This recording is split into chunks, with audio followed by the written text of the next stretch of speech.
Welcome to Inbox Roundup number 25, where I answer questions from you. Today we're going to talk about the difference between drones and cruise missiles, pros and cons of shooting from a drone, why couldn't Russia push back with air power in Kursk, air superiority with China, techniques for dealing with online threat surveillance, and a return to anti-personnel landmines. God, I hope not.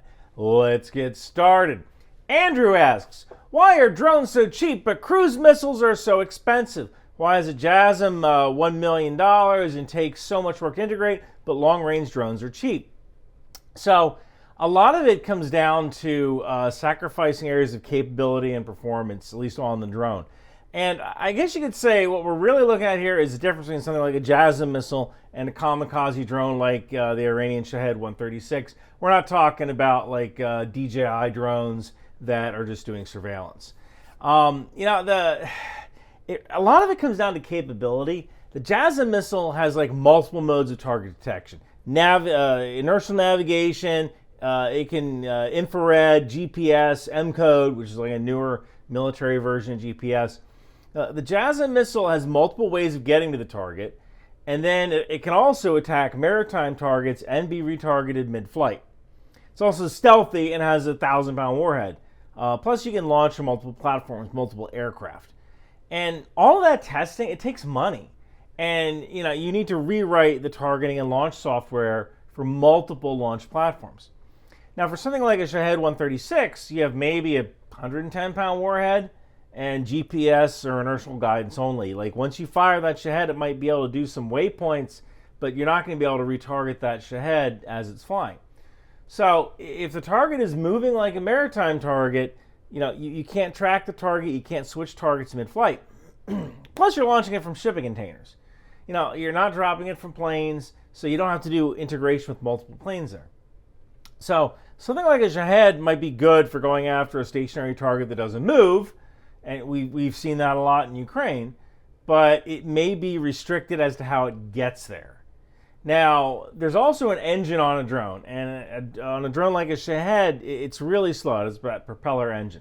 So if you have a time-sensitive target, like a person who's supposed to be at a specific meeting at a specific time, you might not make that deadline. Remember when Iran launched a bunch of drones at Israel, I think that was on April 14th, it took 10 hours to get there for some of those drones. So a JASSM has a jet engine, it's going to move a lot faster.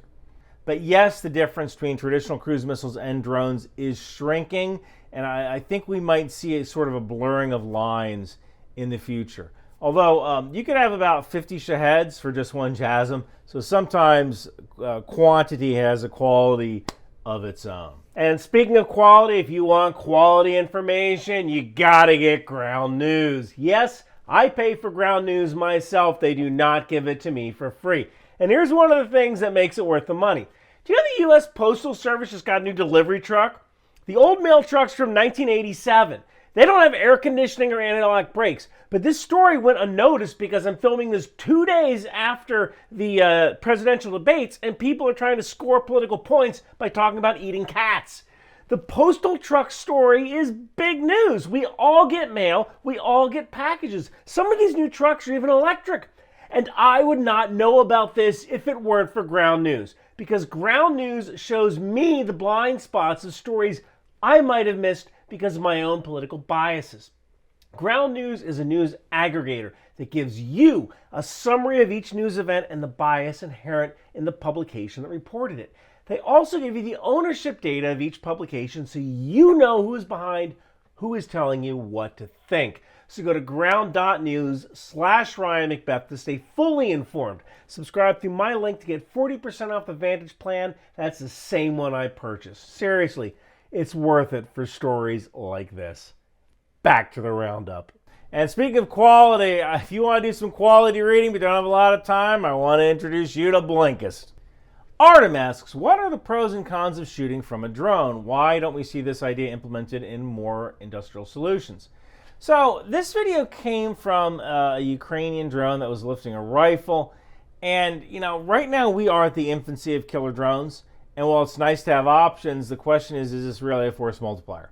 And when you think about it, This drone has 30 rounds in a magazine. The maximum number of engagements it can have is 30. And that's if all the stars align, right? Usually you have to shoot more than once to hit a target.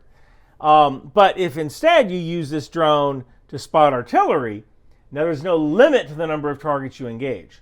So that's probably why you don't see drones flying around with small arms. You know, they might be useful in very limited cases, like going into very dangerous situations. But in open combat, it's probably just better to use drones for spotting and just let artillery do the job. Next, Yal asks, does Russia not have fighter jets, attack helicopters, strategic bombers that could take out all these Ukrainian ground vehicles and personnel that are in Kursk? Russia does, but war is hard. And in this case, I really only did the fighters and bombers because getting into the attack helicopters, that kind of gets wonky with what Russia defines an attack helicopter as. But here are the rough numbers. Let's just look at tactical aircraft. So we're talking MiG-29, Su-24, Su-25, Su-27, Su-30, MiG-31, Su-34, Su-35. All right. There's also a handful of MiG-35s and Su-57s. They really haven't played a role in Ukraine, or they're still in the testing phase. Now, the Su-24 and Su-25 are ground attack. Technically, the Su-24 is a bomber, but you could consider it ground attack. And the Su-34 is more like a pure medium-range bomber or a glide bomb truck or a cruise missile truck. Now, of that, the Su-30 and 35 are mainly air-to-air fighters. And the Su-24, Su-25, Su-27, those are out of production. So if one of those platforms gets destroyed, they need to pull one from the boneyard if they can find it, or replace it with a new type of aircraft. And also, the MiG-31 is more like an interceptor, although some of them might have been modified with the capability of carrying a Kinzhal ballistic missile. So, a long-winded answer, right? So really, when it comes to aircraft that can actually hunt down and fight in Kursk, and we're not talking helicopters, we're just talking like attack aircraft, we have about 416. And that would be essentially the Su-25 and MiG-29. And I kind of have to discount the Su-24 in that, because if they try to use that thing, it's so old that it's not going to be very survivable on the battlefield. Russia is estimated to have a readiness rate of about 70%. Aircraft have to be maintained. Not just maintained after every flight, or changing the oil or whatever. We're talking after a certain number of hours. You know, the wings need to be x-rayed for cracks, or the engine has to be overhauled. And so that takes the number of attack aircraft down to 291. And that number is probably even lower because some aircraft have to be kept at bases as trainers. You have to train to fly one of these things. Russia's still, sending their pilots through training. And also you need test squadrons. If you're integrating a new weapon onto a platform, you need to have a test squadron of a couple of these aircraft so you can practice mating the bombs and dropping the ordnance and writing the software to get to fire the ordnance. Don't forget that those Su-25s and the MiG-29s, when Kursk was attacked by Ukraine, they're busy striking other targets in Donetsk, Luhansk, Kherson, Zaporizhia. So that really limits how many aircraft can be sortied against this new Kursk incursion. Now, the other question you asked is strategic bombers. And, you could, but usually these things are miles and miles away launching cruise missiles at stationary targets like cities. So they're a little too valuable to be used as a bomb truck in a contested environment where Ukraine has surface-to-air missiles, and having these things loiter above the battlefield, providing close air support like the U.S. did in Afghanistan with our B-1 bombers, that would be really, really dangerous for Russia to do because those planes would get shot down, and bombers are very precious and rare. Right now, Russia is losing about 3 aircraft a month, or about 35 aircraft a year, but they can only manufacture 20 to 30 aircraft a year, and most of those seem to be the Su-34 and MiG-29. So if you're losing aircraft faster than you can make them, you're going to get extremely risk averse. So that's probably why Russia really hasn't flooded Kursk with aircraft. They just don't have enough attack aircraft to risk them. And on the helicopter front, it takes time to move helicopters. And again, if Ukraine has surface-to-air missiles in Kursk and they're willing to use them, those helicopters could be in great danger. So that's probably why Russia hasn't really flooded Kursk with aircraft. Next, Mitchell asks, I've been wondering how the United States would keep its air superiority in a war against an advanced nation like China. How can the U.S. prevent its aircraft, specifically stealth aircraft, from being captured and having the superiority lost or degraded? So the first thing I have to say is look at all the flags behind me. The U.S. isn't the hokey pokey. We're not what it's all about. This is why we have our allies. The UK, France, Australia, Canada, South Korea, Japan, the Philippines. And the U.S. keeps its air superiority by constantly developing new technologies that are like the next generation air dominance fighter, although I think that's on hold. We're constantly developing new weapons and systems. And not just systems, but systems of systems. Because the real answer to this is multi-domain operations. It's not like World War II where you're sending out a squadron of fighters to attack a target. You're using all sorts of terrestrial, maritime, and space sensors to find that target and affect it. Now, as for capturing tech, I mean, that's always a risk whenever you use a weapon system, but that's why we use these multi-domain sensors, is to make sure that we're only striking targets with the least amount of risk toward our platforms. What is the most survivable aircraft that can strike this target? And if you want to learn more, watch my video on the plan to defeat China. You can find that below.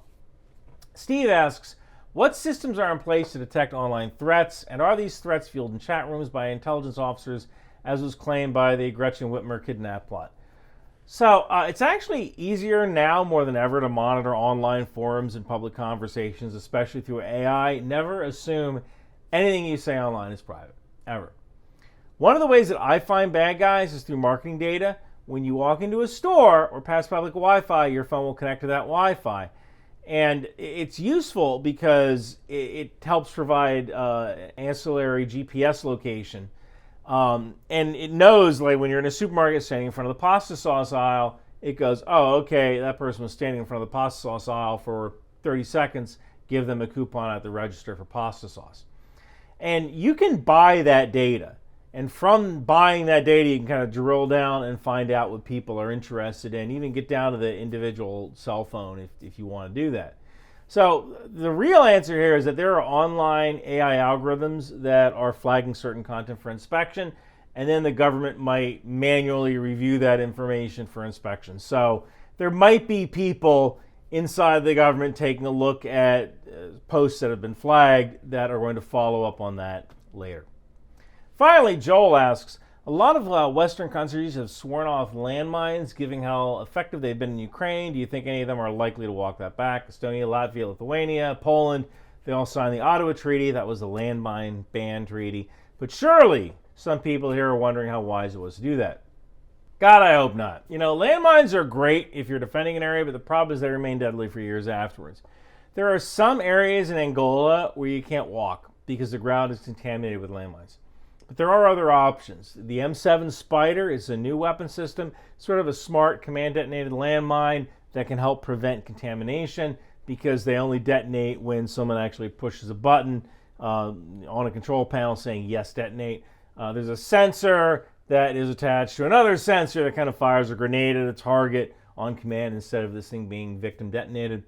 And AI, you might see the advent of smart munitions or sentry guns with weapons that can kind of take the place of minefields and be a little bit smarter as to who they target. They know what's an enemy soldier and what's a child coming along or a farmer going to plow their field.